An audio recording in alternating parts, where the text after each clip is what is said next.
and welcome to another episode of Movie Spoiler Alerts. Today we're talking about the newest Star Wars film, The Last Jedi.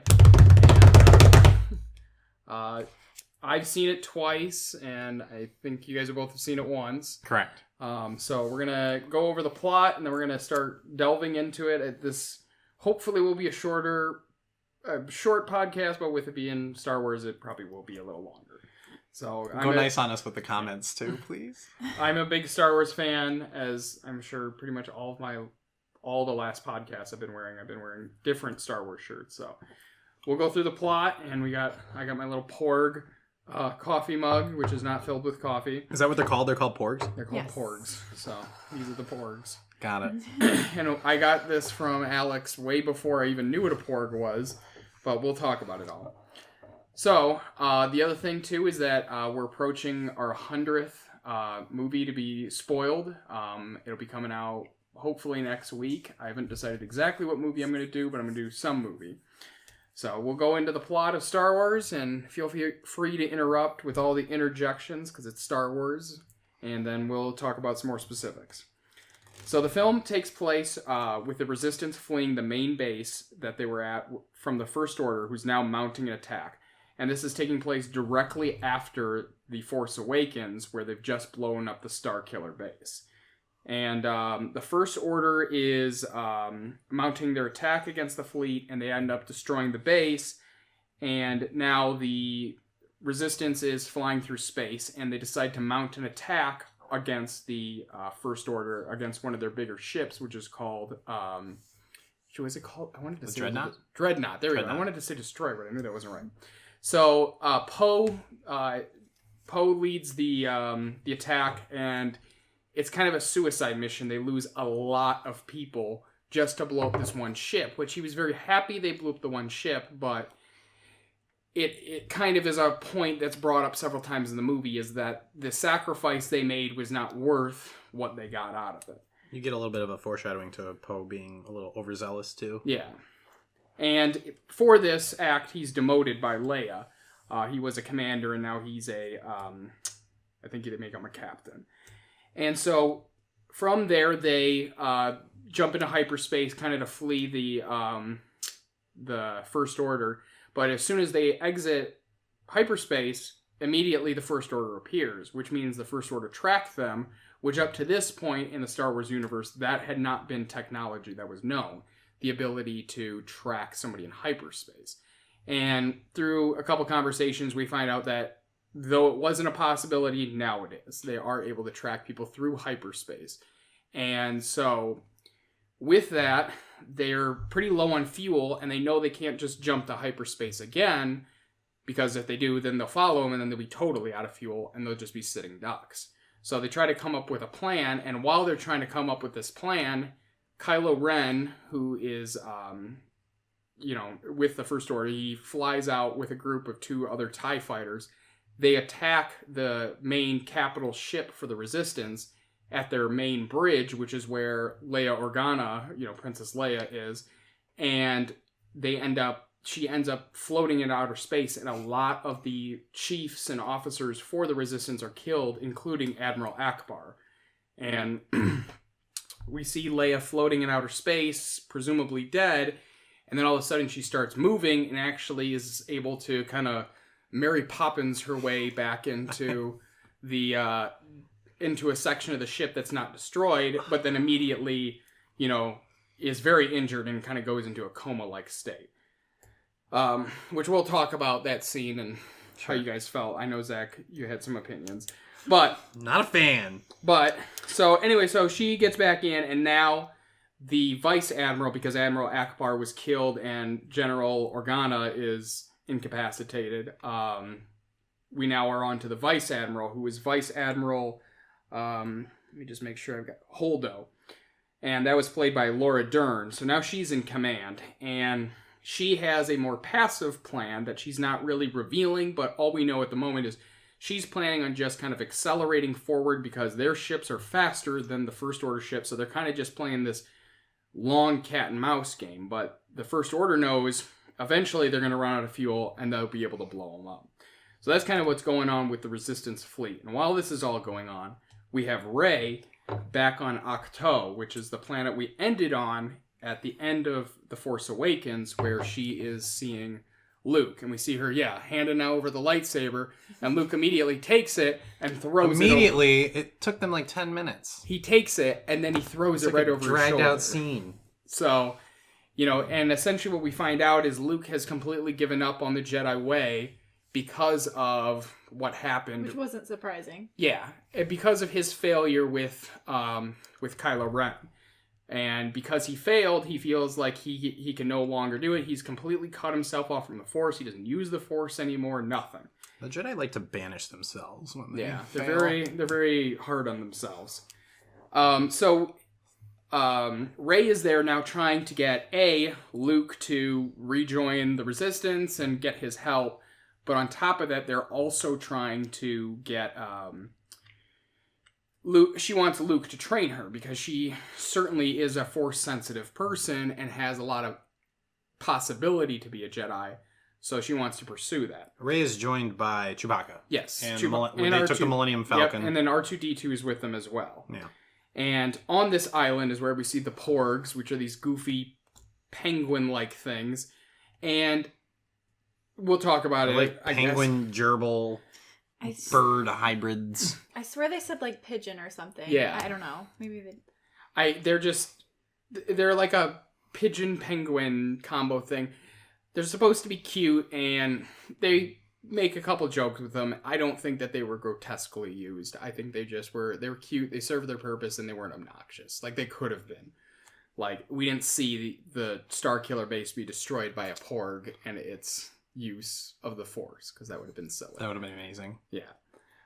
So, anyway, she's trying to get Luke to come back, and essentially he won't. So he kind of trains her a little bit, but pretty much what he's training her is, this is why the Jedi need to die, is he believes that the Jedi are kind of full of themselves, which I've always agreed with, and that their order needs to die because they aren't the ones who are in control of the Force. Everybody should be in control of the Force, and they definitely are, which we'll talk about more, but it's all with the idea of the balance of the Force. It's not just the light side, it's the light and the dark. Are you saying that the Force should be socialized for all people? I mean, for all things, yeah. I mean, that was pretty much what his point was, at least. So, I think a big part of her being there, too, was to show how much power she really does have, because he made a ton of mentions on... Obviously, there's that big line from that where he says, "I wasn't afraid of it before, I am now." Oh, yeah. I think that's also important to note for that whole scene of them being there. Yeah. Is that really showing that she does have an immense amount of power. Yeah.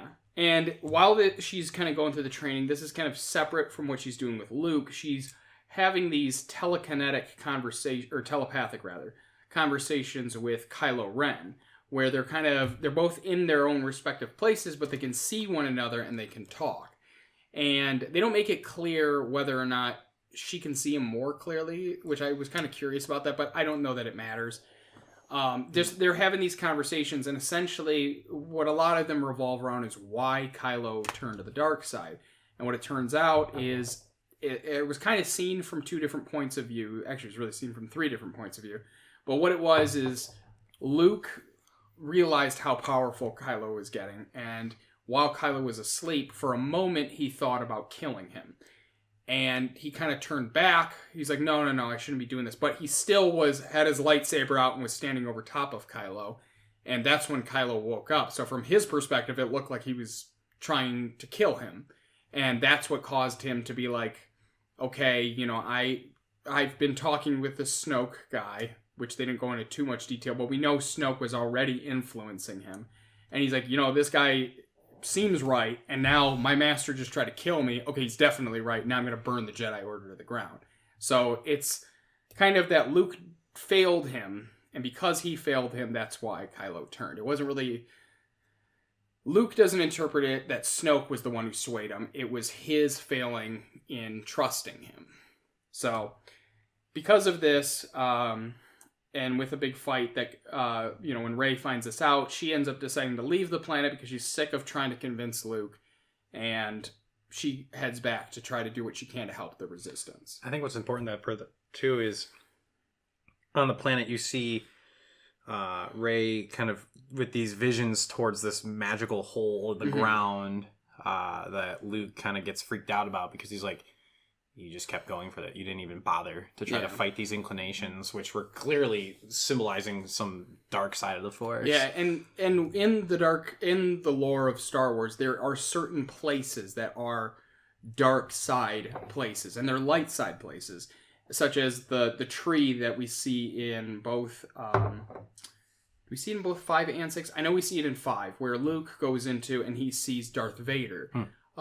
Inside the bottom of the tree, and that's an area that's a very high power dark energy. And with Star Wars, a lot of times the dark energy places are very close to the places with very powerful light energy, and that was the idea of this island. Is we find out this island actually is the island where the Jedi Order was founded, and Luke even takes Rey to see the texts where the original Jedi wrote out, kind of how the Jedi Order was going to be established. Rey ends up stealing those texts because Luke doesn't want to be a Jedi anymore, so she figures I want to be a Jedi. So did she steal them? She took them at the very least because did she take them? Or they were on did the they mountain. just happen to magically Yoda? I guess that's a good ship? point. That's a good point. That's exactly what I thought happened. I didn't think about that. I didn't think Rey stole them in any. Yeah. I didn't think she stole them. I think when Yoda says that line that he says, meaning that he put them on the ship. And with that. Right after Rey leaves, Luke decides he wants to burn down this tree. No, he didn't decide. Yoda went like all Moses on it. Let me finish. Oh, my bad. Luke was going to burn down the tree. Oh. And then we see Yoda return. And it's actually the old school puppet Yoda, still voiced by Frank Oz. And they have a conversation. Essentially, Yoda says to him, hey, I know you feel really bad and you can't be a teacher because you failed. And he's like, but the reason you'd be a good teacher, what makes a good teacher, is the fact you failed. Which I thought was good. And they had a line, I'm trying to remember what it was, but essentially it was that your students one of the biggest burdens of being a master is the fact that your students outgrow you. Yep. And so with that, he decides he's not going to burn it, or he's not sure if he's going to burn it down, and then Yoda just says, yes, we're going to burn down the temple. And that's when he burns it. Did that temple look like an X-Wing to you? Like it looked like it looked like the ship. Symbol. Yeah. It looked like the symbol. Oh, for some reason I don't. It looked like the X-Wing like turned vertically. I mean, an X-Wing does look like that. It's the symbol of it being up here with the circle around. Mm-hmm. So the X-Wing is modeled after that symbol for sure. So Rey goes back to join the fleet. Now, while this is all occurring, as I said, Vice Admiral Holdo has this plan to just kind of go forward. And that's all they know at the moment. So Poe, being the kind of hothead, that's the word. Mm-hmm. Yeah, he decides to come up with his own plan, and along with Finn, as well as a new character named Rose, who is a mechanic. And essentially what they're going to do is they want to get aboard Snoke's ship because they know Snoke's ship is the one that is tracking them. So they believe if they're able to disable the tracker for a brief period of time, the Rebel fleet can enter into hyperspace. And once they're in hyperspace and they're not being tracked, they could be anywhere and they'll lose the fleet. So I think it's worth mentioning, though, because you kind of have like 3 separate storylines with this movie, aside from the villains. Yeah. So you have, the main fleet, what's going on there. You have Finn and Rose and BB-8 doing their thing, and then you have Rey doing her thing. Yeah. But with Finn, he was coming out of some sort of unconsciousness from the previous movie and had been healed. Yep. And then Rose is introduced secondhand because her sister died in the Resistance while bombing the Dreadnought. Yeah. And that's kind of important because you get a glimpse of this symbol that Rose wears on her chest, which Ben can explain later. But I think it's just important to mention a little bit of the background of them. No, too. Absolutely.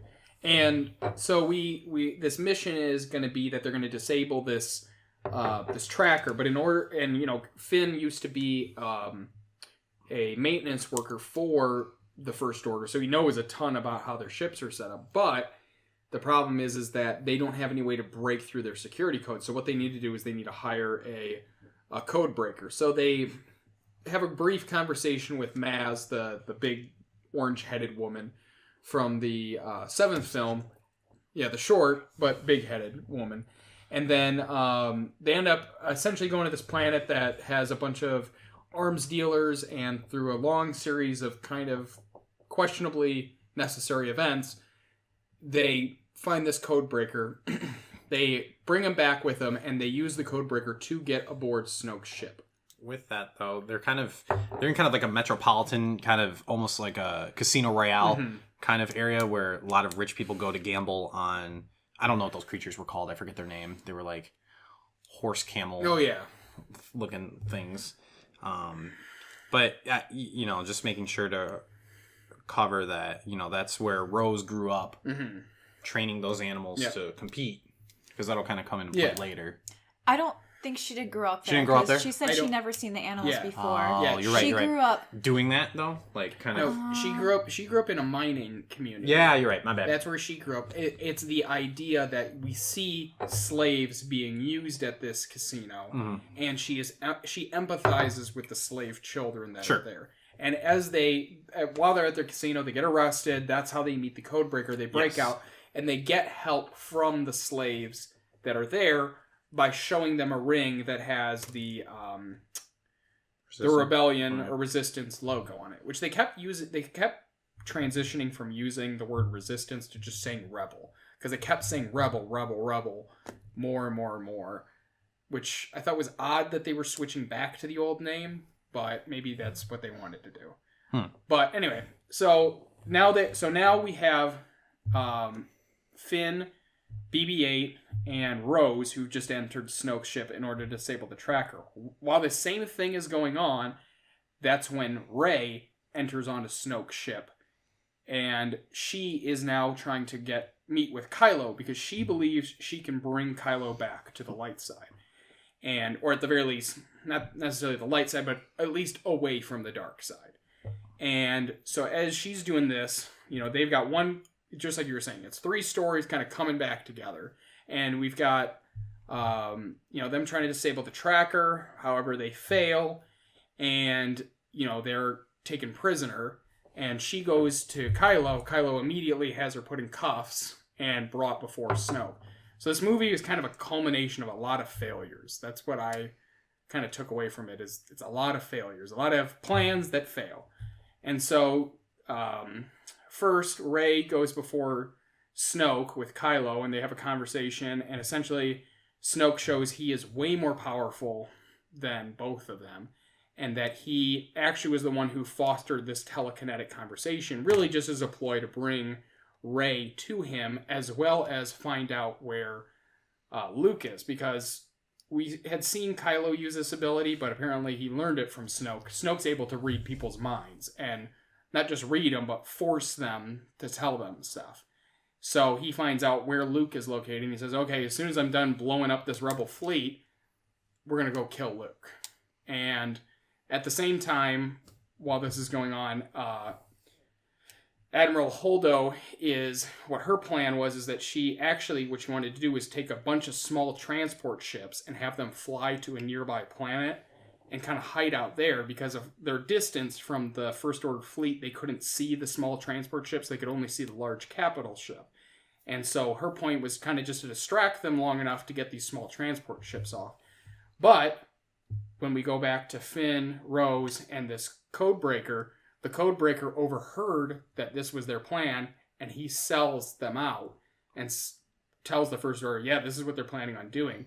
And sure enough, they look at their scanner and they see a bunch of transport ships, so they start blowing them up. So we probably started this movie with maybe 20,000 resistance fighters, and we're just dropping the numbers really fast. What's kind of cool, though, or interesting, big twist, obviously, from the Codebreaker portraying them like that, but he did allude to that when they were at the Casino City, basically saying, war can be made into a huge economic success. These parts are being sold to both the I'm forgetting the bad guys, New Order, the New Order, and the Resistance, the First Order, and the rebels themselves. Like there's actual receipts on both sides, Yeah. indicating that there's a little bit of a gray area as far as what's good and what's not. And it very much relates back to Anakin's line from Episode 3, which he pretty much stole from Darth Sidious, which is good and bad is only a point of view. Yeah. From one person's standpoint, they feel completely justified in their means. Yeah. And so that's kind of the same thing that's brought up by the Codebreakers. Hey, he says, hey, they're going to blow you up today. You're going to blow them up tomorrow. So it's just kind of this is war, and there's blood in the street. There's money to be made. Right. So it's looking really bleak for the rebels. And while this is going on, we have Rey is now with Snoke, and they're all talking. And essentially, Snoke orders Kylo to kill her, and Rey must have said something to him because he decides to actually turn on Snoke. And it's actually really interesting because having seen it a second time and knowing what's going to happen, I can focus more on the lines. And Snoke says, turn the lightsaber, ignite it, and kill your true enemy or true opponent. And as he's saying that, he has a lightsaber next to him. And as he's saying, literally, turn the lightsaber, Kylo is actually secretly turning the lightsaber to point at his side, and he ignites it so it slides right through him, and then he cuts Emperor Snoke in half. Or Supreme Leader Snoke in half. So now the First Order is without their Supreme Leader. Do you think Rey said something to him, or that he just wanted all the power for himself? I think at that point he knew Snoke. At that point, right when he did it, he knew Snoke was his enemy, and he didn't know where he was going, but he knew he had to take down Snoke. He was acting out of being hurt. Yeah, I think, and I think he didn't want to take down Rey, and he saw a companion in Rey, right, that he had never seen before. But he certainly, So my original question: do you think Rey said something to him, or do you think he wanted the power from Snoke? I think Rey. Whether or not he needed a companion, you think Rey said something to him? Something that she said resonated with him. I don't think something was said like behind the scenes. Yeah. Like a plan assembled or anything like that. I think this was kind of a more of act of passion. If that helps, at least that's my opinion on that question. But it does beg the question though. Kylo activated that lightsaber with the Force. Mm-hmm. He basically he was able to activate it without touching the lightsaber, which I don't think I've seen in any other. The most we've seen is we've had people like force a lightsaber to them, and it's activated as they catch it. Yeah. Like not they catch it and then they press the button. It's like being activated as they catch it. Definitely in this scene, there's a lot of stuff that we've never seen people do with a lightsaber. Yep. And so Kylo, Snoke has a bunch of guards in his room, and they take him out in a probably one of the best fight scenes. Yeah, one of the best, at least definitely lightsaber fight scenes. They take them all out. It's very cool. And then essentially Kylo says, join me, and together we will rule the Empire. Very much like we've seen in other movies where it's like, come with me and we'll take over everything. And Rey refuses, and they have this moment where they're kind of both force pulling on Anakin's lightsaber, the blue lightsaber. And it splits. And right as this split happens, at this exact same time, Vice Admiral Holdo is really upset because all these little transports are being blown up. Her plan is failing, so she realizes she needs to do something. So she turns the capital ship around and enters in hyperspace, pointed straight at Snoke's ship. So essentially she sends a faster than light bullet right through their ship. And cinematically, that was just one of the coolest scenes. I mean, the fact that they made it super loud, super vibrant in your face, and then it was just quiet. Yeah. Just like, I thought that was a really good way to portray that. But really quick, just something to touch on. During the conversation with Kylo and Rey, Kylo keeps hinting at, do you know who your parents are? Do you know who your parents are? Say it, say it, say it, which was obviously one of the biggest questions that was sparked after The Force Awakens. And everyone's trying to get an answer out of them. Oh, they're brother and sister, they're brother and sister. And then basically he confirms, unless there's still further theory on it, that her parents were lowlights of the society that really didn't have a place. And they're really just unnamed people. Yeah, and the line I think he says is, like, you have no purpose here. You have no point. You have no history. But not to me. Not to me. You're important to me. Mm-hmm. So come and join me. Like, he's trying to say, like, you aren't important. I'm a Skywalker. I'm a Skywalker. I'm also the son of Han Solo. I'm a very important person. But he's not that he's bragging. He's just saying, like, you don't. And that, I know, has made you always feel empty. But come with me, and I will make you feel whole. So he's trying to offer her something that she definitely has wanted, but she doesn't go for it. There's a very almost cookie cutter, sorry to the fans, recipe for the second movie, because it does have a very Empire Strikes Back vibe. You know, the big revelation, so join Force me. Awakens, though. So did Force Awakens. In what regard? That it was exactly like... Oh yeah, that's what I'm saying. Yeah, it was just like a New Hope. Yeah. Right? That what? Yeah. So there's kind of this cyclic. All right, we're repeating New Hope, Empire Strikes Back, but we're putting a little bit of a twist on it, which I think helps to appease some of the traditionalists that really took issue with the prequel movies and were loyal to the original three. But I don't know. I hope with this the next one that comes out, it's not directly superimposed over Return of the Jedi. See, while we'll get into it, but my quick point is I felt, while this was definitely a darker movie like Empire was, I wouldn't say it wasn't let's go blow up the big thing, we blew up the big thing, because that wasn't at all what Empire was about. No. And that's what I mean is New Hope was let's blow up the big thing. But that's what I'm saying is both The Force Awakens and New Hope were definitely let's go blow up the big thing. The fifth movie was more about lineage and joining powers. I mean, yes, but it was also about moving around people, trying to flee, which I guess this one was also a lot about fleeing. Yeah. It did and it didn't. I guess I don't feel like it was maybe more thematically similar, but I don't feel storyline it was similar. Okay. I guess. I see you. Yeah. So, but anyway, we gotta... Oh, for sure. So, yeah, so the lightsaber splits, at the same time, Snoke's ship splits. So his ship is going down, and but it's a big ship, and there's a billion spaceships on it, so a lot of the First Order are able to successfully escape. And Rey is able to get off the ship, and while the ship's kind of blowing up, we now see Finn and Rose start to get into a fight with Captain Phasma. And a fight happens. A lot of people argue it was short, but in all honesty, it was longer than the fight was with Boba Fett, and everybody considered her the new Boba Fett, and the fight wasn't any shorter. Right. So it was a fight, and I liked it. And they get off the ship, Phasma dies, and now they all join the transports that are fleeing to this salt planet that used to had as an old decommissioned rebel base there, but at the very least it's something. Before you realize it's salt on the planet, though, it looks snowy. Oh, yeah. So, again, another nod to Empire Strikes Back. Yeah. It looked like Hoth. It did look just like Hoth. So, and it's very much the same. They're in a base, and you see these big AT-ATs coming at them.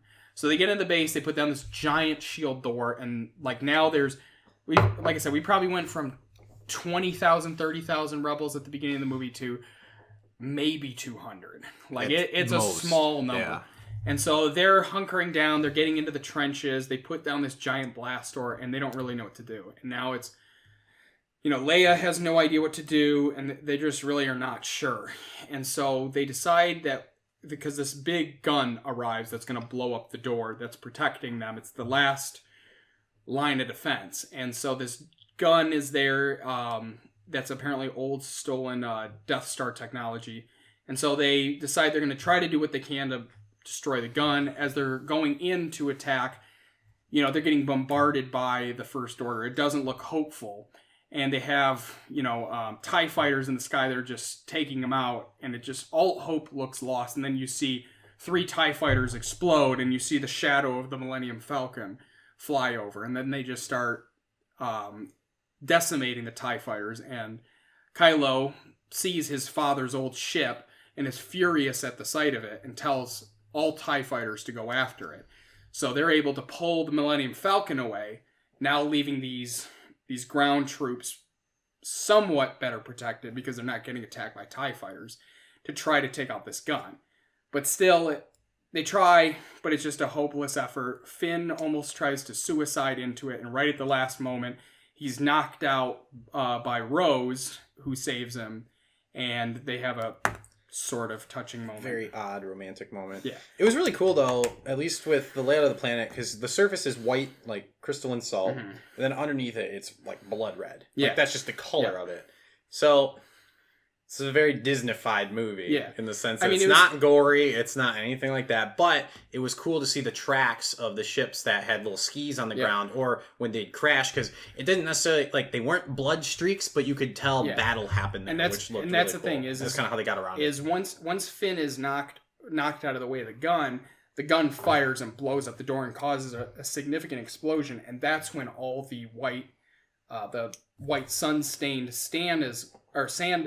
salt is gone, and now you just see the blood, and it does look like an obscene amount of blood has just poured out of this. We see the crystal, which looks like blood. You said, No, but that's what I'm saying is that once the door blows, it looks like blood is just everywhere. It's not, but it looks like it. And so then we see, now the door's open. There's only like 200 people, and they've got a ton of troops. Like, they're going to die. And I think it's way less than 200 people. They showed like 6 people. In that room. The reason I'm saying 200. I don't know if there was more than that, but in that room there was like 6 people. The reason I'm saying the 200 is because the people in the trenches, who were killed. By I was going to say, I think I don't know. And all the fighters. No, I absolutely agree. Once that thing blows, I'd say there was 20 people. Not to mention this base had no escape route. Yeah. It was a one way in, one way out. So we see them all sitting there. The remaining people are like, we have no idea what we're going to do. We've got like 2 minutes before we're going to die. And then that's when we see Luke Skywalker all of a sudden appearing. He appeared inside this one entrance, one exit base. And he did not come through the one entrance or one exit. And he sits down, has a moment with Leia. He gives her this medallion that used to belong to Han, and then he goes and walks out the front door. And Kylo sees his old master and is furious and tells them to point every gun they have and fire on Luke. So there's an obscene amount of lasers, explosions everywhere, and it fires for like a minute and a half, and he's like, okay, that's fine, we got him. And the dust settles, and he's still standing there perfectly fine, has like one little speck of dust, and he just kind of wipes it off his shoulder. It's a pretty badass moment. And so Kylo's furious because he doesn't understand. I mean, he just fired all his firepower at him and he was fine. So Kylo's ship lands, and then they start to have a talk back and forth, and he kind of says something to the effect of, if you strike me down, I'll become more powerful than you can possibly imagine. The famous line from Obi-Wan. And they battle, and Luke's dodging every strike and still kind of saying, like, look, this is not going to end well for you. You're going to be haunted by me, just like you're being haunted by your father. And that makes him even more mad, and he essentially runs his lightsaber right through Luke. And Luke turns around and is perfectly fine, and you clearly saw it go right through Luke. And so he just walks right up to Luke and takes his lightsaber and just stabs it right through his stomach, or his chest, and he's still fine.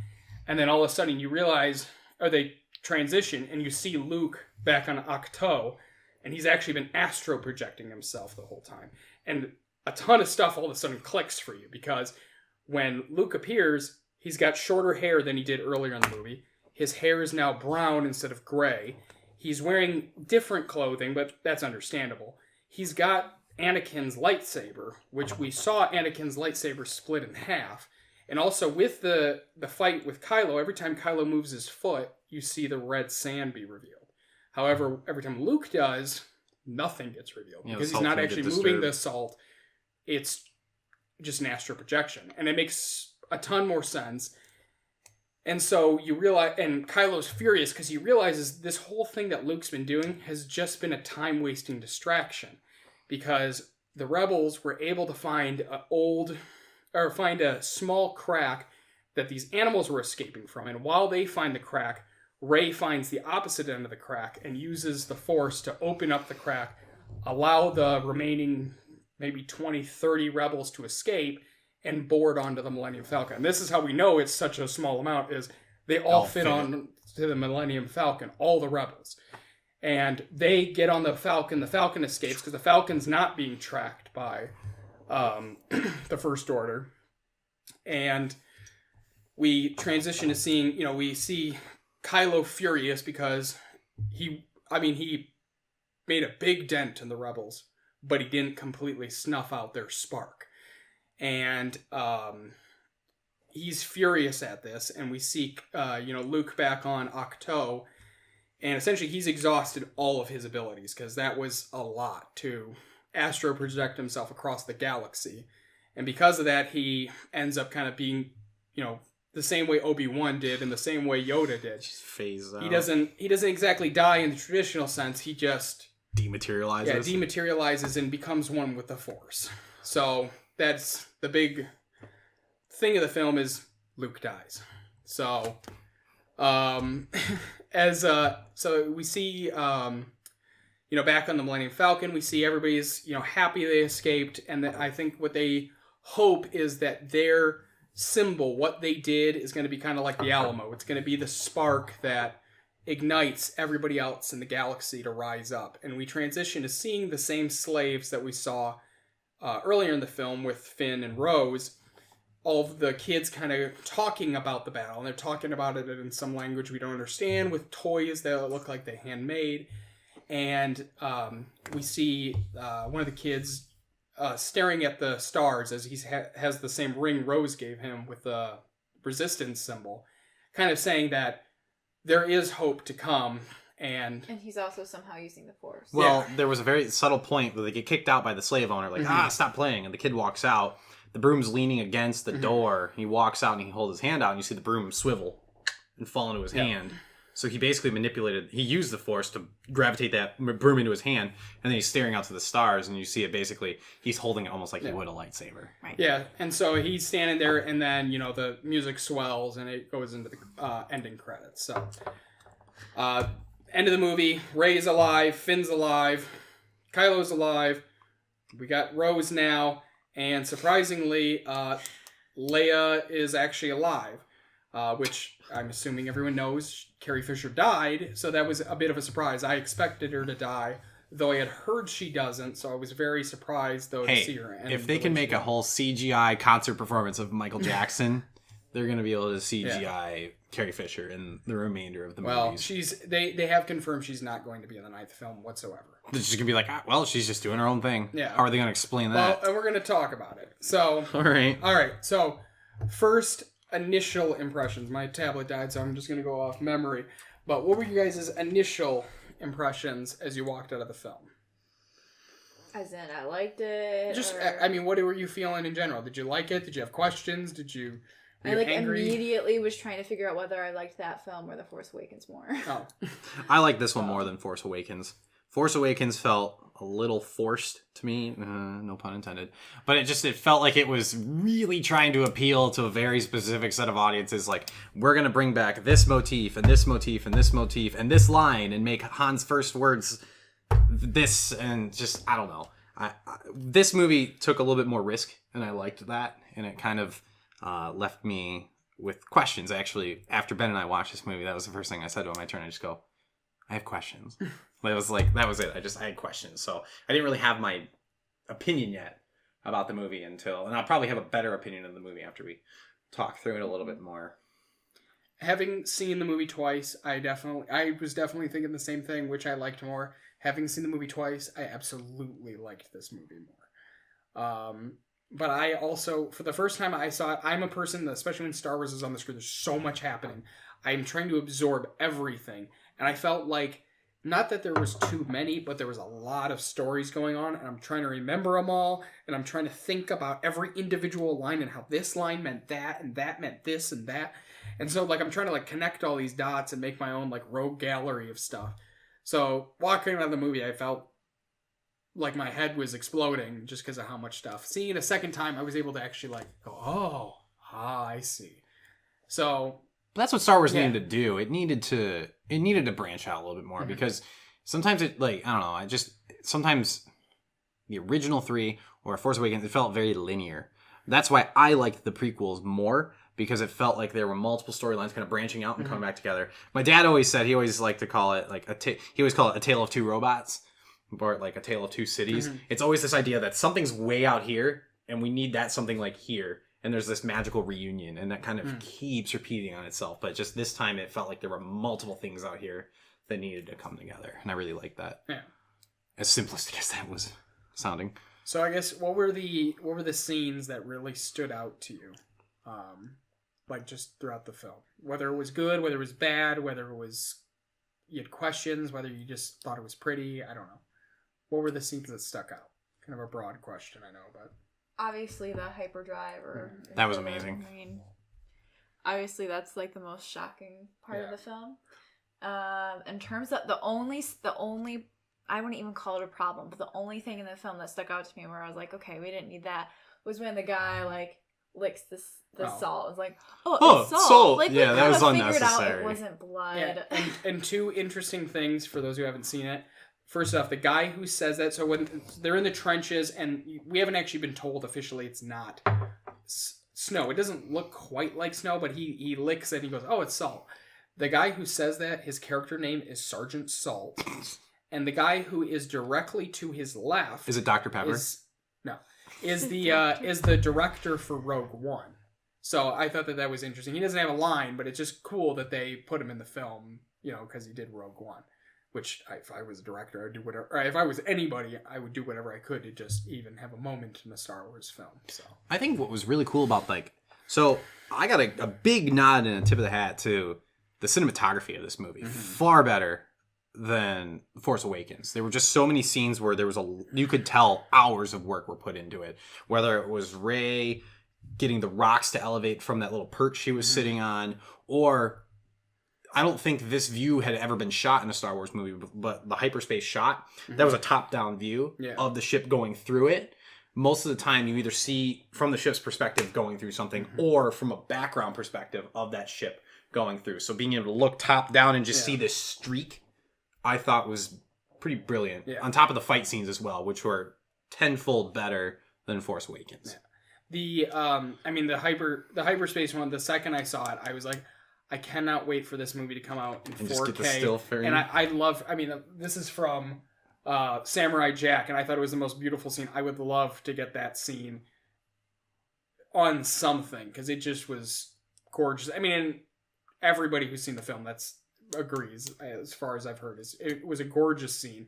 But the other one I really liked too, that I thought, with the guys with the skids, with the lines. That was really cool. That was really cool. But the other one I really liked was in the scene with Snoke's throne room fighting the guards. Yes. Just everything about that scene was, his throne, the Emperor Palpatine's throne room was always very cool, but Snoke's was so much cooler. Yeah, and they made each of the guards proficient in different weapons. One had a whip, one had a double, almost like katanas, one had a stick.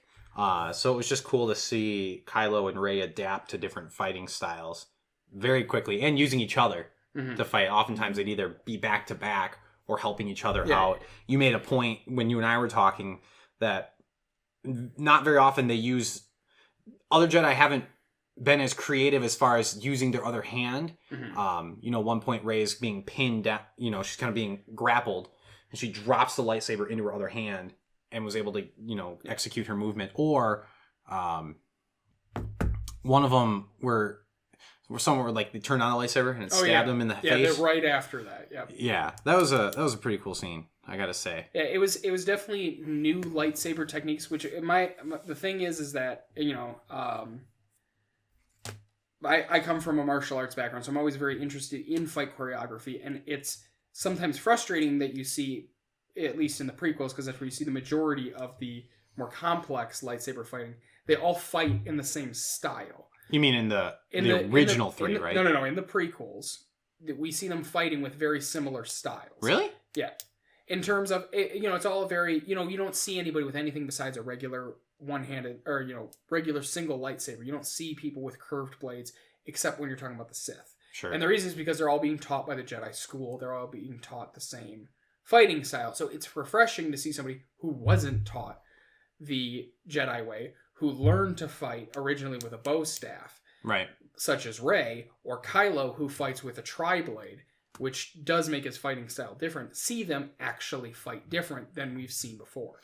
Yeah. So it was nice to see new things with that. It was nice also, and this is again where I take issue. Sorry to those who are loyal to the original 3, but just the original 3 was a lot of this. It just didn't feel very acrobatic to me. The prequel movies were excellent in that. They may have similar fighting style, but just the elemental use was so much better. And I referenced the third movie especially, just I don't know the planet's name where they're fighting with all the with Obi-Wan and Anakin fighting each other. Mos. It's not Mos Eisley. It's Mustafar. Mustafar, yeah. That to me is my favorite fight scene, followed by Qui-Gon, Obi, and Darth Maul. But the fight scene with Kylo and Rey and Snoke's guards is definitely top 3 for me. For me, some of those have a bit too much acrobatics where it feels unnecessary. All right. And that's what I liked about what they did in the throne room was I didn't feel anything was unnecessary. I felt every movement was with purpose.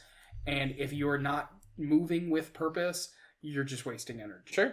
And that's what I liked. So, the fight scenes were very cool. I really liked, what'd you guys think, I guess, about all the new characters? We had quite a few new ones. We had Rose, we had Admiral Holdo, we had...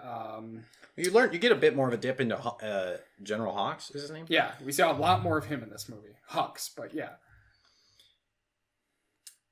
I'm sorry, was there only 2? There was Hux, there was also the Codebreaker, I can't think of his name at the moment. There was quite a few new characters. We actually got to see Carrie Fisher's daughter talk in this movie. We never got a name, but we got to see her talk. We got to see her do a couple things. She participated in Poe's mutiny that he did. What'd you guys think of the new characters? I didn't really like Rose. Okay. Yeah, I didn't either. I don't know, I guess the biggest thing is, why did the romance, develop so quickly? I don't think the romance was necessary. I don't either. But they're trying to pull away from Finn and Rey. Yeah. Of course.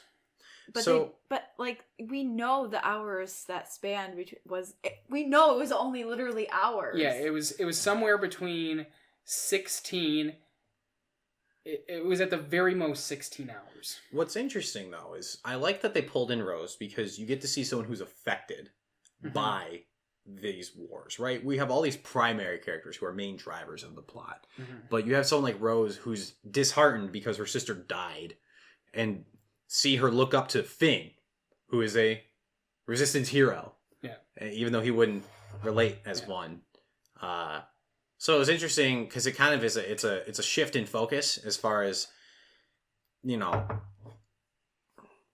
kind of reassign importance on things, and it's highlighted by just Rose's admiration for this guy who really, speaking of Finn though, I don't know. I think they dumbed him down for this movie unnecessarily. So, and I agree, and that's why I think that's a part of them pulling him away from Rey. In terms of a romantic, because they don't make him as sophisticated as she is at that point. They kind of dropped his I don't know. I just think that I don't know. I just feel that they did something there. They don't need to be a love story. He and Rey don't need to be. I don't really think of it as him being dumbed down, but I feel he's muted, I guess is what I would say. But in the fact that Rey is such a strong female character and right from the get-go, when we see him together, he's grabbing her hand and she's like, "Why are you holding my hand?" Very strong, right. But not strong I'm a strong woman. I just mean she's a character that is wrote very well, where Rose, I just didn't feel was as strong of a character, where Finn is just super charismatic. That's why I was kind of confused when you're we have all these new characters, and I'm big characters? Yeah. I guess Rose is gonna be a big character, and I guess the Codebreaker guy probably will appear again. Because he's kind of... I didn't feel like they were strong characters. We're definitely still focused on our main characters still, so... With Finn, though, it's kind of a redemption story in the sense, because the whole reason why he met Rose was because he was bailing. He was trying to run off and find Rey, but really just run off. So the whole point with the suicide mission was to basically signify the opposite. He's no, he's in it, and he wants to be a main driving factor and show that he can contribute and help out. But I guess I didn't feel like they dumbed him down, but yeah, they pulled away from his I don't know. I didn't feel like he had as big of a role. No. I guess why I don't feel like he had as big of a role was because Poe was really telling him what to do.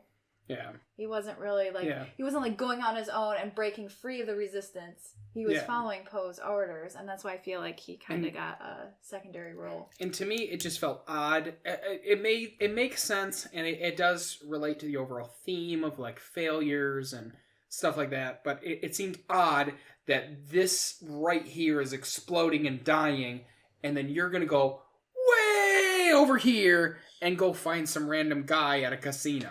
I mean, it all didn't make sense, and that's why it failed. Yeah.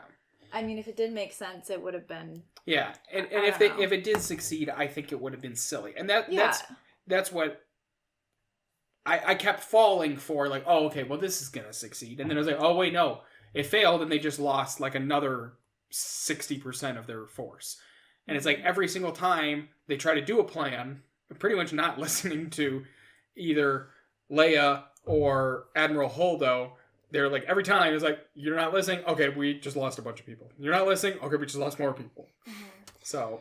Speaking of, like, new characters, though, I don't know. I have mixed feelings about Snoke dying so quickly. Because I don't know anything about him. The only thing I know is he's not as big as I thought he was. I feel like in the first movie, they projected him huge, and it was this big old face. I'm sure he's tall. He looked to be probably 12 feet tall. I think he's supposed to be, like, 7.5 feet tall. Yeah, he looked tall, but he didn't look giant. I thought he was a giant. I thought he was too, and then, but that's what I thought. But I was like, that'd be ridiculous if they had giants that were also Sith, like that wielded lightsabers. Imagine the size of his lightsaber. Yeah. So but I have quite. I don't know who he is. I don't know who he comes from. Like where he comes from. I don't know his story. I don't know how he connected with Kylo in the first place. Mm-hmm. I don't have a background to that. At least with Palpatine, who I think Snoke was trying to be compared to. Mm-hmm. There was some. Palpatine, I could kind of, he was, he has this leadership role that's established and has long been established. But I don't know what Snoke... It was long established because you watched the movies when you watched them. True. When they came out in 1980, in 1983, when we saw him, there was nothing established. He was the Emperor because there was the Empire, and the Empire has an Emperor. We didn't know anything about him. All the lore related to his history. You think they're going to go back and explain? I'm sure. About Snoke? Yeah. Do they need to? I think they'll do something. You can't have nothing. Maybe. I don't. But I mean, you need to sell books. You need to sell comics. You need to sell video games. Oh, there'll be other media that probably. Not in the movie. Not in the movies, though. I think he's done. Speaking of extras, though, I do want to touch on this before I forget. It was really cool. At one point, you see Rey practicing with her lightsaber, and she switches it from a kind of a forehand kind of lightsaber up position to more kind of lightsaber down, which the only other person I know that did that was a character named Ahsoka in one of the Star Wars cartoon series on Cartoon Network. It was Star Wars Clone Wars. It's like 9 seasons. I mean, it went on for a long time. But Ahsoka is Anakin's Padawan, who trained like that, had her arms kind of out to the side. So I don't know if it was a direct nod on purpose, but I like that they showed a different grip for the lightsaber too, which kind of we talked about earlier as far as them taking a little bit more risk as far as fighting style across some of these new lightsaber wielding individuals. Yeah. And I was thinking about it is now we are down to one lightsaber in the galaxy. Is that how many we have left? That one known lightsaber. I'm guessing Luke's lightsaber, his green lightsaber, is somewhere. We're not counting Kylo's? Kylo's is the only known lightsaber because Anakin's was destroyed, and that was the one Rey was using. So I was thinking about it as the film ended as the only known lightsaber is Kylo's. What happened to Obi's again? Tell me.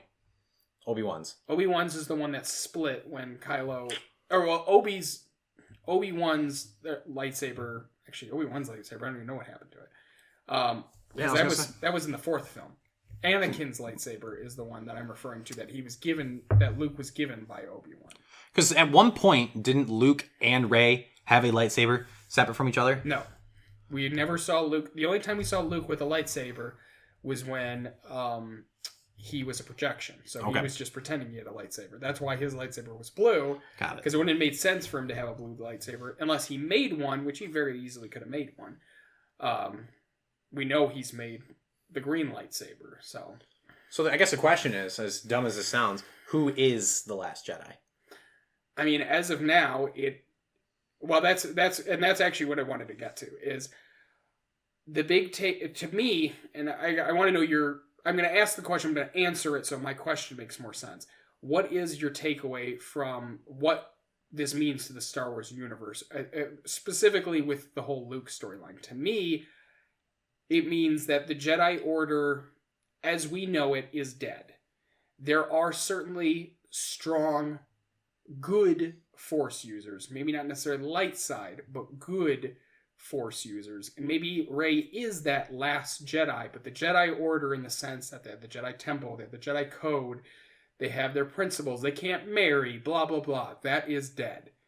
And we are going to see a new type of Jedi, maybe what some fans in the past have referred to as gray Jedis. Maybe we're going to be seeing more of these where aren't so strong on just using light side. Only that this the only thing you can do is the light side. Maybe the Force is a balance between good and bad, because they talk so much in this film about the balance and how the Jedi were so hypocritical and how they were so flawed. I felt like this movie was the death of the Jedi. It really was the last Jedi. And maybe Rey is that last Jedi, but who she's going to train after isn't quite Jedi. It's something new. Well, they make a point in saying that the Jedi, first and foremost, is a religion. Mm-hmm. It is not a type of person. It is a fundamental belief that and drive to control the balance of the Force by enacting all things that promote good. See, that's why I thought Luke was the last Jedi. Could very well be Luke. Yeah. It could be He's the Kylo, it last could be one Luke, who it could be was Rey. really trained. Yeah. Rey Right. was not really trained. It's just because of... Sure, she has the books now. That doesn't mean she's a Jedi and Yeah. she's going to follow all of their rules. It's so. just because of Luke's line that he says, "I will not be the last." Like, I know he says, "I will not be the last Jedi," I hope it's Finn. and I don't know if he says he's the last Jedi. No, I would it's love- Rose, you guys. Yeah. It's Rose. Rose is going to be the last Jedi, and that's my big. Okay, I guess I forgot that he had Yeah. said that. So, sure, Rey. I mean, Sure. my big thing is that, and I feel like they went into it a little bit. Is my belief has always been there are many characters in the Star Wars universe that everything that happens to them can't just be serendipity. They can't have gotten lucky. Han Solo is a prime example. Han Solo can't have just been that lucky. He may not be a Jedi. He may not hold a lightsaber, but there's certain things he can do that I believe it's only because he has the ability to... Like what? Like his ability, his flight abilities, his just pure luck with flying, being able to handle himself in a way that no other person can. It's... That to me is not necessarily using the Force, but it's something that makes him more. So it's just the idea that maybe the Force isn't just about holding a lightsaber and moving rocks. So it's really weaning out from this idea that the Jedi are this holy savior of the Force, and that really this Force is accessible to anyone. Yeah. Because I think everything is going to be new.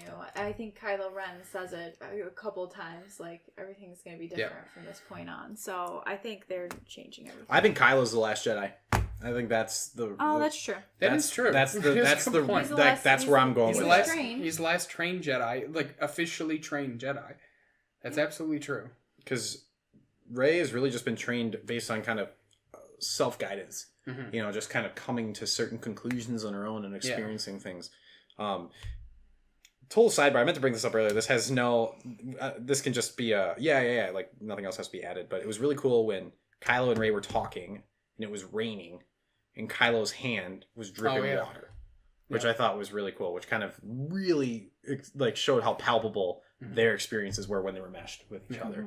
But no, if I had to buzz in someone and say one of these is the last Jedi, I would say Kylo. Okay. Just based on principle. And with that, can Kylo be saved? Are we going to see a redemption from Kylo, or is it going to be... He didn't kill his mother, so probably... Oh, but it's a Disney movie. So... It's a Disney movie, but it's first and foremost a Star Wars movie. I know, but they love redemption stories. Everything's a redemption story. But it's not Disney writers that are doing it. I know. It's Star Wars writers that have been doing it. Yeah. I don't know. I agree with you. That's my biggest problem is that he didn't kill his mom, and because he didn't kill his mom, father, but he can't kill his mama. Yeah. So... And that's and you know the guy who kept pushing him to do it. Well, no one can kill her anyways. Apparently. Freaking Mary Poppins. That was the weirdest scene. He really connected with Rey a lot, and so I don't know. I just have a hard time seeing him switch. It'd be like, to me, it's almost like Hitler being like, guys, I know you're just about to take my home in Germany, but I was wrong. I'm sorry. Yeah, Let me be a good guy now. And I said it after the movie was done. Like, Kylo Ren's definitely my favorite villain ever now. Well, he's the favorite because he's the most relatable. He's not just outright ruthless. Like, he's focused, and his fury is it's directed. It's not just scattered. I actually thought what's his name? Hux was a lot more ruthless than Kylo was. Kylo was I'm pissed at you. I'm gonna kill you. I think it's because we see all of his emotions too. With Sure. all these like normal villain guys, we don't see all their background. You don't see the turmoil. No, and so I think because we see that, and because you're right. He's definitely the most he's the most he's relatable. We have the most capacity to be compassionate for him because we understand. We don't fully understand why he's evil, but we have a much better understanding why he's doing things the way he's doing. Kind of had a goofy look too. When they said, "Oh, he's strong," he wasn't physically imposing, looking wise. Yeah. He looked. Hey, I saw that scene with him shirtless. I don't know. He didn't look brutal. He's gonna be called Swallow Ren. Swallow Ren. Oh my gosh. Or Ben Swallow. Ben Swallow. No, Kylo is a good character for this series because having a relatable villain is a good thing. I would say he's the best of the series. I like Rey, but I think everything that I don't goes like Rey's into his underbite. character... I really don't like. Yeah, because there's a lot of shots of Rey just going like that's this. not even. And I can't focus when I see Rey going. I think she's ridiculously attractive, so I have no idea what you're talking Even with about. the 3 loofahs on her head. Yeah, I don't know. I'm okay I didn't with that. feel it. The only betrayal I felt with Kylo was him destroying that awesome mask. I was so upset about that because I get it. He doesn't need to hide behind the mask. You can't understand what he says. Snoke even pointed out. He's like, "Take that off." I literally can't hear what you're saying. Yeah, but his point is that he's not Vader, and that's what Vader's thing was. And now there's a lot of Sith with masks, but he doesn't need to wear a mask. Most of the Sith that wear masks are horribly deformed. Which Sith wore masks? There's quite a few in the extended universe. Okay. Because Maul didn't, Palpatine didn't. The main villain in Knights of the Old Republic did, because he doesn't have this lower portion of his face. Was that like a Bane mask? He literally just has a tongue underneath this. So. Ew. But I like the mask. I thought the mask was super cool, and I was sad that it was destroyed. I get it.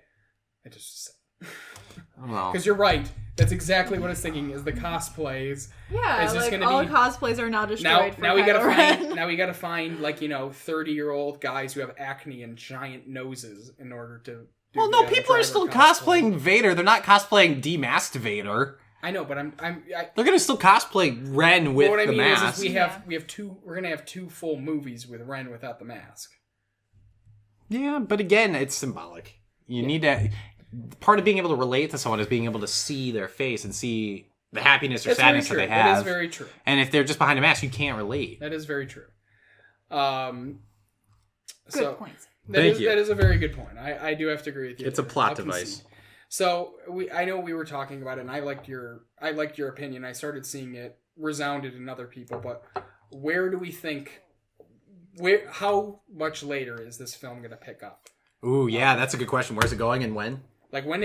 Because this movie was maybe at the most 2 days. Do you want me to answer what my theory is? Yes, I do.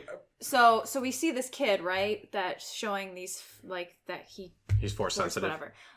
So my theory is that they're gonna give time for these children maybe that could have the force. They're gonna go Clone Wars on it. And I don't know. Well, like a 10-year jump. That's not my hope. No, I think it's going to be longer than that. They need to build up their forces. Sure. Plus, you need Leia to die from natural old age. Sure. You need to get rid of her. Obviously, if she's not going to be the next one. So my thought is maybe, I don't know. I think at least 20 years. Yeah. At least maybe 15, 20 years. Just because they need to build up their forces. Both sides need to build up their forces. Kylo Ren maybe needs more maturity for him to be a true villain. Because obviously we've seen him just not, he's acting like a child still. He sees his father's ship and gets upset, and he sees Luke and gets upset. And I think if we want him to become a really super strong character, we know all of his background now. If he's going to be like a super bad guy and really go against Rey, I think we need a couple of years for them to build up their forces again. And I don't know. I think that teaser with the kid, obviously the kid being the last scene is a huge thing. I mean, that's a big deal. It could. Yeah. What if it's not though? I'm just playing devil's advocate. What if it's not? What if it's like a year later? What if it's just a generalization saying there are Force sensitive people? Then to me, it's a huge waste. So, like, what? Okay, so Meaning they don't accelerate it too much. Well, what is your theory? So, like, so let's think about that. If they accelerate the story 15, 20 years, they have to either do some serious alterations to the cast to make them look older because Which they have the money to do. Sure, but do they want to do that? Like, you know, when they jumped Anakin 6 years, yeah, granted he went through puberty, but you know, from episode 1 to 2, there were 2 different actors, and then they kept, episode for 2 and 3 they kept the same actor. But that's because it was only a 3-year difference. Exactly. So we have to be careful because this kid at the end of the movie is what, 9, 10 years old, probably Anakin's age, young. If we accelerate him to adulthood, that's going to imply at least a 12-year jump. So some of these people who are in that in between might have to be like, could the guy playing Kylo be a different actor? Do you think it would be the same actor? It's absolutely still okay. Be him. No, I hear you. I understand. So I'm curious. I'm hesitant to overproject how far they're going to accelerate this next movie because they have to keep this battle still relevant. They are, but you know, we saw the Resistance is 20 people, 30 people. There's no way that we can have a whole. I mean, maybe the suggestion is though from her saying like this is the thing that will make people come and fight with us. Sure. Maybe they maybe do. It will bring enough. Maybe they can build up their army in 2 years. Maybe I don't think it's possible. I don't either. I think. But I don't. He's right. Like, Yeah. what are they gonna do in terms of the characters' appearances? Yeah, So that is true. But especially with like, you know, I have faith that if they wanted to make Daisy Ridley look 65, they're not they can do because it. she's the young hot thing. Yeah. So they're not. He's right. Yeah. So they could. Why the hell they would have the kid the last scene in the movie though? Definitely wouldn't make sense. That's what I was Unless going. they're just gonna show that she's gonna like train a kid army. Just Yeah. Force sensitive kids Younglings. battling younglings. My big thing is that I was thinking about it. I was trying to go through in my mind all of the final shots we see before the music swells for the and The Force Awakens. It was them handing over the lightsaber. Episode 6 is the big celebration on We got Endor. celebration. Yeah, most of the time it's celebration, Not, except for episode 5 is with Luke getting his hand repaired and Yeah, I was gonna say, how did those ones end? Leia looking out the window, and assuming you're referring to episode 2. Episode 2 ended with Anakin and Padme getting married.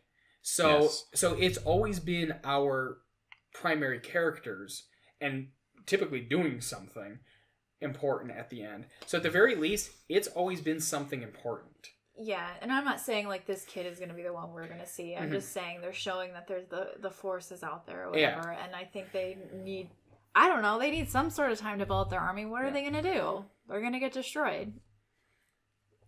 No, I hear you. But you're absolutely right. That's not something I took into account was how the characters are going to age. I just don't know where it's gonna go. I really have no idea.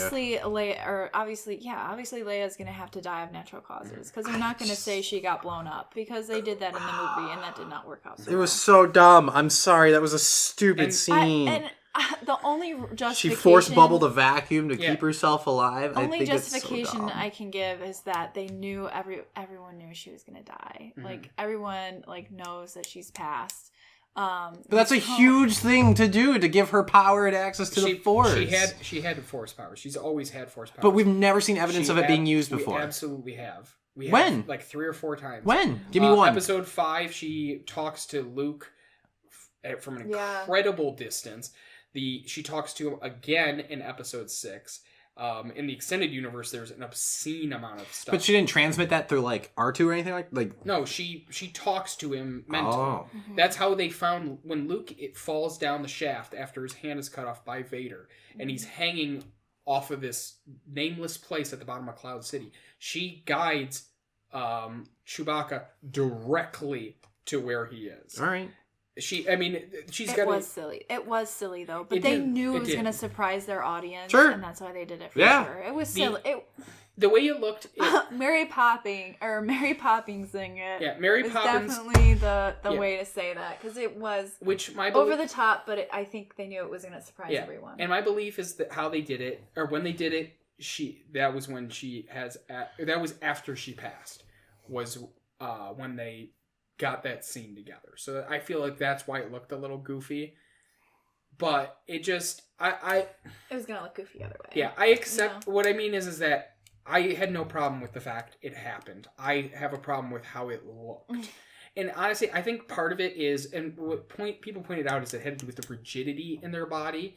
It didn't make sense because she was like this moving, like rock solid, and that's why I feel like she had already passed when they did it because they were just using like a green screen cutout of her. They weren't to using move her. like a astronaut in space kind of. Yeah. But again, they can do a whole concert of Michael Jackson dancing in CGI. Maybe they didn't have the money for it because it was unexpected. Disney didn't have the money.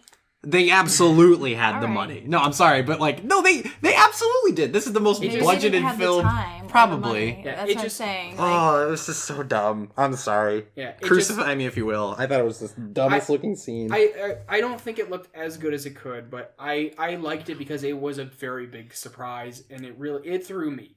This movie had me. I didn't see it coming. surprised. I didn't see it coming at all. I had no idea.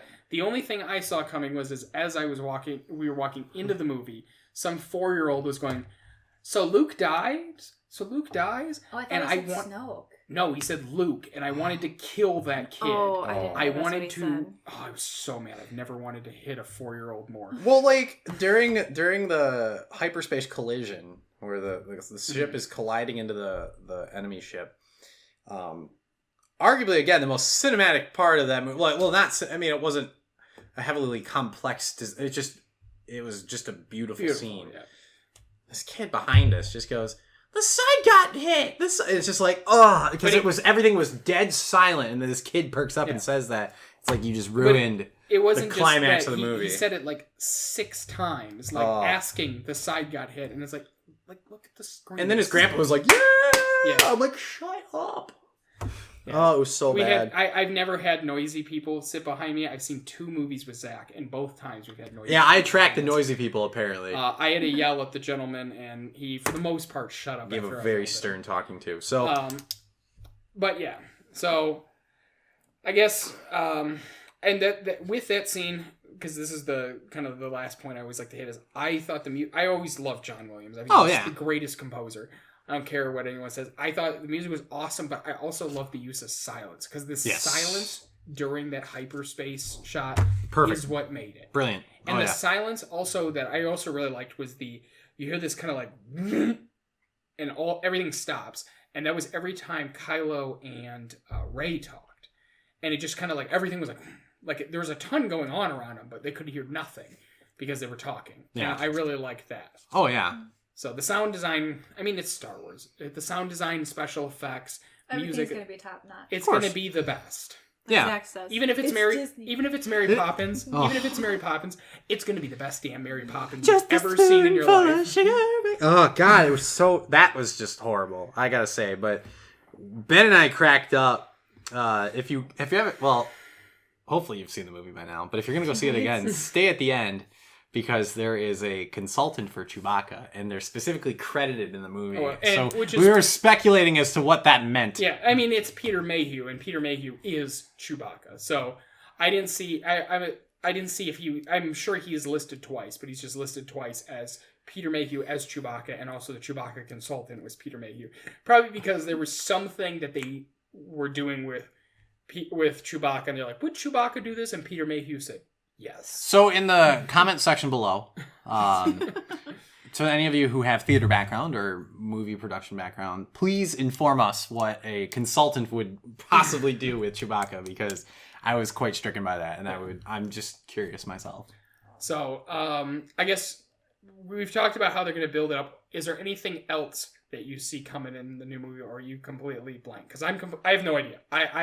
Obviously they there's spun going us to be around so many times in this. I don't even know how you could possibly come up with strong theories. Yeah. And I think that's what it did. This film just shit on everyone's theories. Yeah. Everyone's Raised theories. parent theory out the window. I read article like the next day that people were like, no, her parents could still be. I'm like, No, they're no one. Or could be. It just was this movie was like, take your headcanon and just throw it out the window because this is a new Star Wars and screw you. Which is kind of great. It's a but good it makes thing. it hard to talk about. Like, it makes it hard to guess, and that's, I guess, half the fun of Star Wars. But they have to protect it these days just because it's easier and easier to ruin these kind of things just because of how accessible, the media is. Mm-hmm. So it's like, I think they did. There was really nothing predictable about that movie. No, the whole movie, that was the biggest thing that when I left the movie is I didn't know how to feel was because nothing happened in it that I expected. And that's why I was like, Ben, I can't. Ben's like, so what'd you think? Like, we just walked out the theater doors, and I'm like, can we talk about this later? Like, there's just so much that happened. You know what I noticed though is this, I think, more than any of the other movies, utilized the least amount of non-human characters. There were the porgs, there were the foxes. And then maybe some of the people in the casino. Like, I didn't see a lot of creatures or monsters. There were the horse-looking things. There was a few in the rebellion. And those creature people on the island. Yep. Yeah, that's true. The rebellion had a few of the guys with the things right here. They kind of look like so many frogs. people died, though. Like, maybe that's true. That is the big thing is a lot of people are dying. And you got to remember that this is... You have to consider where we're coming from. Because we're coming from... When you look back at... Episode 1, this is when the New Republic was in charge, or I guess actually the Old Republic was in charge, and they're controlling everything. They were very accepting of all people. Sure. The Empire is super duper racist and killed a lot of people or made them slaves or suppressed them. When we move into Episode 4, 5, and 6, we don't see the rebellion with a lot of aliens. We see Admiral Akbar. We do see a handful, but I'd say it's less than 3%. We see, like, we never, when they're doing the gold leader to red leader, blue leader, never is it anybody but a human. Do we need to put a little disclaimer? The express views and statements of movie spoiler alerts does not represent them. Or like, little... No, I don't support the First Order's racist views. I'm just saying that's what it was. So that's what I mean is they have effectively either killed, suppressed, or altered the presence of these different races. So... The thing with that, though, the thing that I did notice in this movie that I haven't seen in any of the other Star Wars movies is the amount of women in the film. Yeah. Every time they did the gold leader, red leader, I mean, in the bombing run, the very first leader we see is blue leader. Blue leader is a woman. You never saw a woman in the ship. Second off, it never would have been the leader. So that was a big change, which it was interesting because Rogue One was the first movie that had... Was it the first? No. Force Awakens. Force Awakens did, but Rogue One also had a female protagonist. Yes. But they still kept male leads, which made sense because we were going right into A New Hope, which always had men. So it'd be weird to have a big group of women and then all of a sudden they just all evaporated and now you're all back to men. But now we're seeing, the rebellion's down to its thin numbers. Anyone who can fight, get in a ship and fight. I really... Disney, hear me out. I want the Gungans back. I want the Gungans back. I want Jar Jar back. I spent the whole... He doesn't have to be dead. I spent the whole casino scene like this. Because I just wanted one hidden in the background. Like he doesn't say anything. It's like something rolls past him and you don't even see him. You could see like his ears. Something. I would have felt so vindicated. I don't know. I feel like they're treating the first three in the trilogy, like the first three movies. I feel like they're treating it like a bad ex. Like they're really trying to just push every memory of that out of their they're really trying to stay loyal to the episodes 4, 5, and 6, which is good and great. But there were some good things from the first three, and I don't know how you would preserve it, but any element of those first three movies, I wish they would have brought back. Lightsaber design, some of the different creatures that were in those movies, pod race, something. I don't know. That's just my opinion. I know it's the minority opinion, but I just would have liked to see some preservation of the original three, and let's not pretend like it didn't happen. That's just my opinion. I mean, I like the prequels, and it too. could be because we're so far away from that now in terms of Some would say that we're in a time. galaxy far, far away We're from in a it. galaxy far, I mean, doubly far away. You got to consider we're 60 years separated from episode, at least 60 years. I think we're now like 65 years separated from episode 1. Sure, fair enough. And that's the thing is like at least certain. That's another elements, thing too. If we're going in the next episode, if there's only 60 years in between one and where we are, that definitely maybe that time jump is 60? Well, no, Obi would have been like 20 something in his. Episode 1 takes place when Anakin is 9. The Right, but just think of how old. Yes. Let me finish. Sorry. Oh, I was thinking of Han. Let me finish. Episode 1 takes place when Anakin is 9. The second film takes place, I believe, when he is either 19 or 21. By the third movie, I think he is 24. There's a 30-year jump between the episode 3. So we have, between episode 1 and 3, we have roughly 14 years. Between episode 3 and 4, we have a 30-year jump. Between episode 6, which is probably 6 years after episode 4, we have another 30-year jump. So we have two 30-year jumps plus 20 years. We have almost 80 years, depending on how you look at it. Fair enough. See, I think a 6-year jump would be okay. And I think In that's the a good next number. episode? Yeah. Yeah. Yeah, because that would be. It can't, like, that's what I'm saying. Like, it can't be like a year. It can't be. How long was the jump between Empire and Return of the Jedi? Immediate. Was that immediate? Yep. Yeah. Well, pretty close. I think it's actually about a year or two. Because it is time enough for Luke to have built his lightsaber to a little bit got more studied, and Leia has infiltrated into Jabba's. She's figured out a way to become a bounty hunter and infiltrator. So I think it's about a year or two. I don't know exactly what the timeline is, but I think it's roughly that. So Han's still frozen in carbonite the whole time. So the point is that also it's been 80 years of economic decline. Sure. The economy has tanked since episode 3, at least for non-war profiteers. Yeah, I was gonna say. The Empire has a ton of money, but no one else has money. So that's what I mean is no one has money. No one has money to build a pod racer. You don't have time to build pod racers when, you need, the only thing that you're able to do because you don't have any money is to find a giant 4-tittied giraffe and get the green milk from it. Because that was the weirdest. That was unnecessary. Isn't that blue milk? It was like a bluish green. I don't care what My favorite favorite is, it was. My favorite is that he gets the milk, And then he the thing- drinks it, and he does this look like. And it's like Stares dribbling right down at his it. I was just mustache. like, that was. Anyway, it just. So should we do final review overall? So final thoughts overall, as well as the numerical number, Okay. and also You can go first. where would you put it with all the Star Wars movies? Where would you put it? Ooh. You guys are making me go first? Yeah. All right, so I wrote down overall rating 8.9. Okay. And I wrote better than Force Awakens.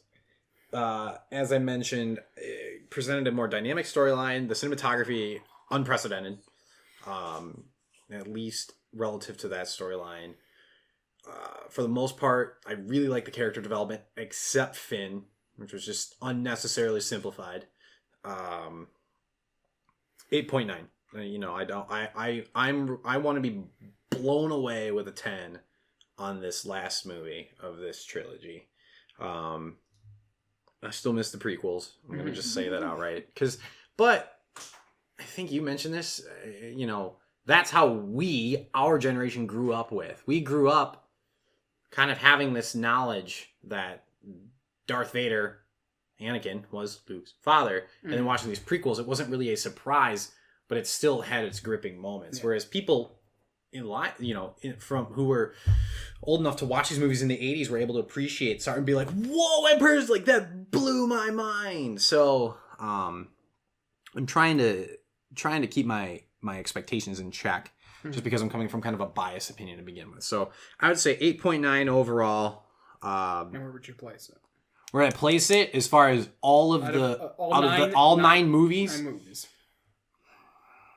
So it's hard to lump Rogue One in there just because it's it's a separate story. Well, if you don't want to, if that makes it harder for you, then exclude it. But unless it's your number one, then you don't gotta worry Last Jedi is not my number one. I would put Last Jedi definitely in the top 4 or 3 though. Okay. I would say it was exactly surprising. Like it gave me all the right surprises. Gave me what I needed. I can live with Mary Poppins Leia. I don't have an exact ranking, but I'm gonna say it's no worse than 4th overall. No. You go. Okay. No, no, I'm just kidding. All right. I know you like to go last. I would say 9. Just because there are some elements that I like as we're talking about it more and more, like, yeah, I didn't really like Finn's whole storyline. I really wanted him to be a stronger character. And who's the new female commander? What was her name again? Holdo. So I didn't really like her either. She kept her plan from everyone. If she had just said, hey, like, this is what we're doing, and wasn't such a... It was a little deceptive. She was trying to, like, teach him a lesson, but, like, we're in the middle of a battle. We don't need to be taught a lesson. So, I just didn't really like her character. So I guess that brings it down for me a little. Overall, like, not really. But, like, the more we talk about it, there are elements of it that I didn't like as much as The Force Awakens. I thought that's number 1 for me, is The Force Awakens. And why is that? Just enlighten me. Because before The Force Awakens, I was like, about Star Wars, like, give or take, like, it's a big thing, whatever. After The Force Awakens, though, like, I can tell this trilogy is going to be by far my favorite. So, I liked how they went back and brought all these, like, characters and stuff, even though, like, it wasn't a big thing for me. I think they did such a great job doing it and executing that whole movie. Kind of retrofitting the characters. Yeah, and, like, I know that's everyone's big complaint is that, you just copied what was from the past, and that's why I think a lot of people will like this movie more.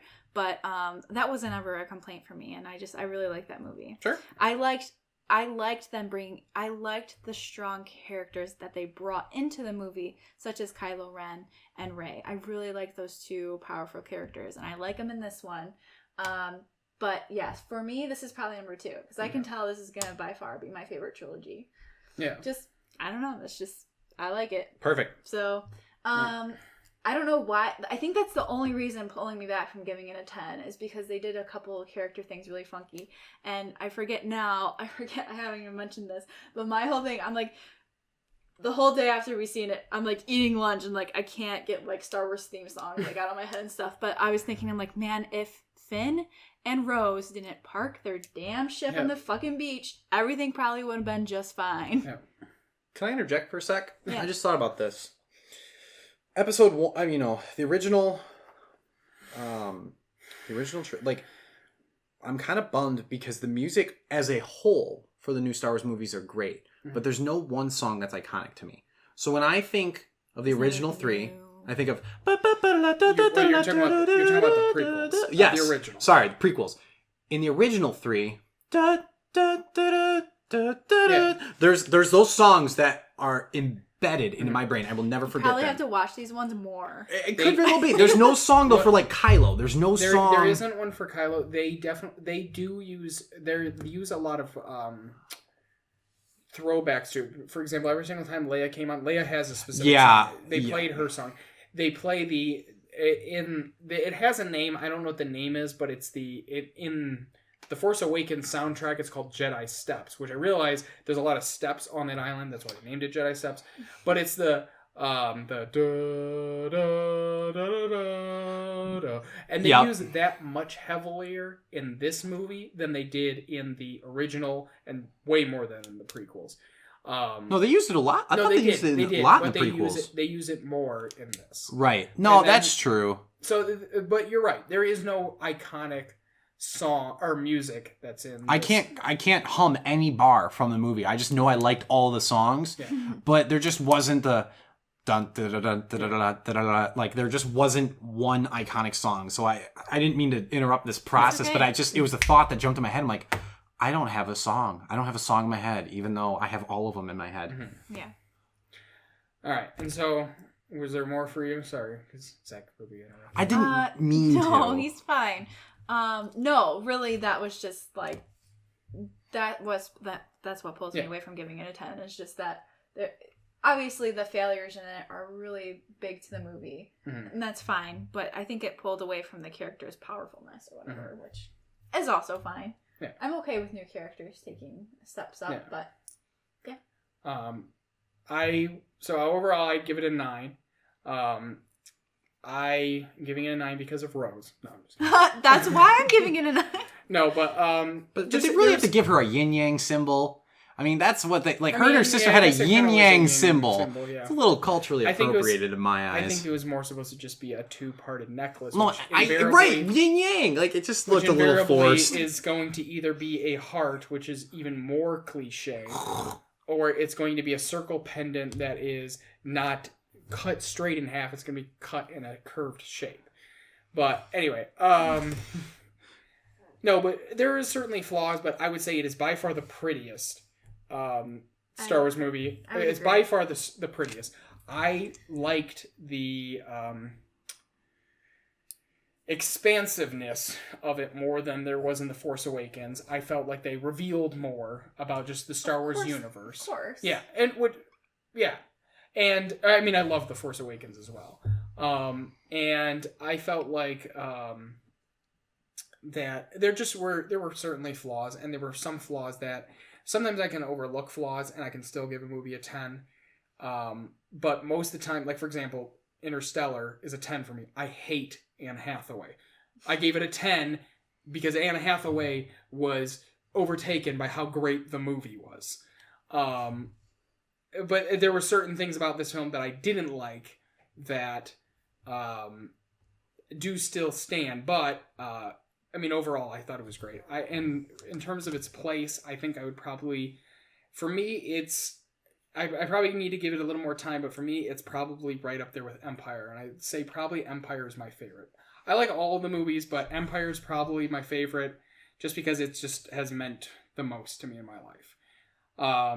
And I would say probably Empire and this are probably tied right now with, I feel weird saying The Force Awakens because of how I've only seen The Force Awakens maybe 5-6 times, or I've seen all the other ones 400 times. But I feel like that one's third. So who knows? But the one other point I wanted to make is, me and Zach were disagreeing about this, but I liked that they brought back Puppet Yoda. Because my argument was, I can't unsee the seagulls and video that's on YouTube now. my argument to Zach was that when we saw CGI Yoda, that was back in episode 3, which I just explained was 60 years ago. So when we saw Puppet Yoda, it was 30 years later, so he was older. So I liked seeing the old kind of cackly Yoda that we saw right as he was about to die. I don't think the CGI Yoda would have came off as not cute, but comical in a very, because to me it just felt familiar. But the old Yoda actually looked like a puppet. Like, it actually, the way he moved looked like Jim Henson had a role. Yeah. It felt dark crystally. Yeah. It felt very... And that was what was beautiful. Oh, I disagree. And Yoda's like 900 years old. No, he's 1,000. He's 1,000 years old, so 30 years isn't going to make a difference in how he looks. No, he's 1,000. I'm just saying, I can understand how he looks weary because he's probably more disabled from being beaten badly. Do you think people change that much between, 25... Can you tell the difference between someone who's 95 and 100 years old? Do you think people look that much difference between like 25 and 30? Not really. No. Do you think people look that much difference between 30 and 35? No. But when you see an 80 and an 85-year-old, there's a huge difference. Is there? Spending my whole day talking to old people, yes, there's a huge difference. I don't know, because I also work with old people, and I just feel like, what's the difference between 100 wrinkles and 105? But you're with mobile. No, I'm not. My job. Long story short, I get his point. They needed the older version of the Yoda, but the design of Yoda was almost too forcibly, antiquated. And I wasn't a fan of that. I didn't like he actually looked like he was a puppet moving. They gotta let him go. I don't mean to ruin your final rating of this movie, but Yoda looked super silly in this movie. It doesn't matter because it's my channel. I do the video editing, so I can make it seem like Zach's saying whatever I want. But, so we're going to try to wind it down because I think we're approaching around an hour and a half, 2 hours. But the point is we all like the movie. I'm definitely going to see it again. And we're going to go tomorrow. I'm seeing it tomorrow, yeah. Yeah. I think we're all I actually am seeing it tomorrow. You really are? I am actually going to see it again tomorrow. Yeah. Okay. We're going to see it tomorrow then. Okay.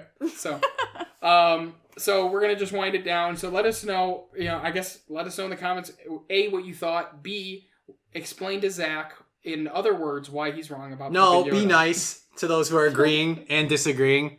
So People. All right. Well, thank you for watching. And like I said, we're approaching our 100th movie spoiled, and we actually just broke 400,000 views.